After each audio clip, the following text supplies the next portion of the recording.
Since the very first limited test for Counter-Strike 2, it's had its fair share of issues. Luckily, over the last year, Valve has been hard at work fixing all the problems, but it still has a long way to go. But compared to even a few months ago, CS2 is infinitely better than it was. Counter-Strike 2 is a beautifully made game with industry-leading technology and unlimited potential. Just take a look at the smokes. So they're volumetrically generated to adapt to any situation. You can shoot holes in them and even throw down a grenade to temporarily make it disappear. Something that has never been done in gaming before. I mean, it probably has, but Valve did it better. So you better bet that other games are also going to try to pull off these volumetric smokes. But when it comes to networking, it's always been trying to find the fine line between performance and affordability. Just take a look at CSGO. With Valve servers, they were only 64 tick, which was fine for most people, but most importantly, they were cheap to manage for a small indie developer like Valve. But then you had ESEA and Faceit and plenty of other alternatives that offered up 128 tick servers, which were effectively twice as fast as the Valve counterpart. And to be honest, 128 tick was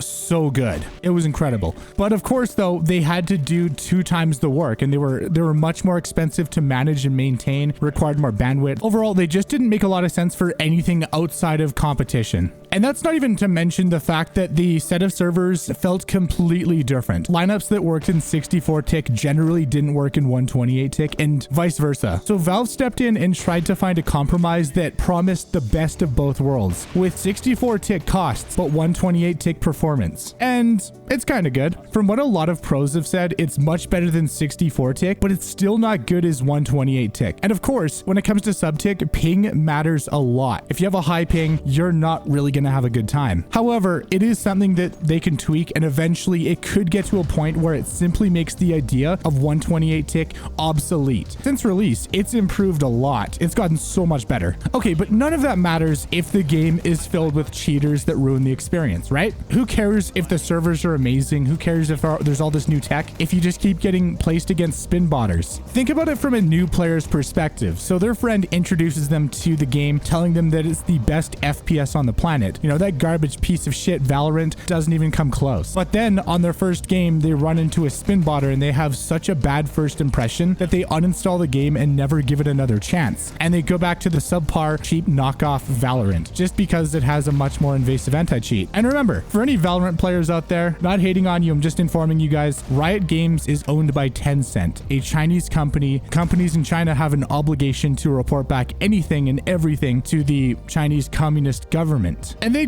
definitely don't use that data for anything malicious. That's never happened in history. Am I doing sarcasm right? To be fair though, most kernel level anti-cheats are similar, where it checks all the files on your computer and can even send a screenshot of your desktop to see if anything shady is going on. And that's kind of where we're at with most modern anti-cheats. The battle between the developers and cheaters has always been an arms race, where it just continues to escalate and get more complicated to combat probably one of the worst issues with any online competitive game. And it's gotten to a point where the anti-cheats have to run on the lowest level of your operating system just to have a chance to catch anything suspicious. And this can lead to a lot of stuff potentially. But Valve, on the other hand, they don't want the liability of having a super invasive anti-cheat that potentially could have a backdoor. They're just doing what they did before, but with the help of AI to figure out how cheaters play, and then give them a 1-day ban, which gives time for the Overwatch users to review the cases and determine whether or not they're cheating. If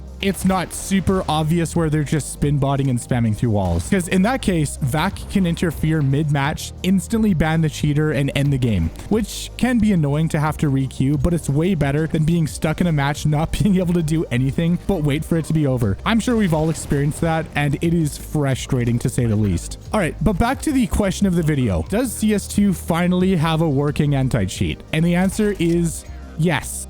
But, and it's a big but, as always, it's still a work in progress. Sure, it is catching cheaters at an unprecedented rate and banning them, but they just keep coming back like the StarCraft Zergling insects that they are. Like if you're trying to deal with an infestation of ants, if you squanch one ant, 50 more are going to take its place. It's kind of tough. It's kind of tough to deal with. Now, sure, this method works, but it doesn't deal with the underlying issue. But I have a solution that's never been done before. Okay, Faceit's done it. Of course, course, it shouldn't be mandatory, but imagine, if you will, a version of Prime status that's verified Prime plus Netflix. Just every streaming service mixed into Prime. The Counter-Strike Prime, not Amazon Prime.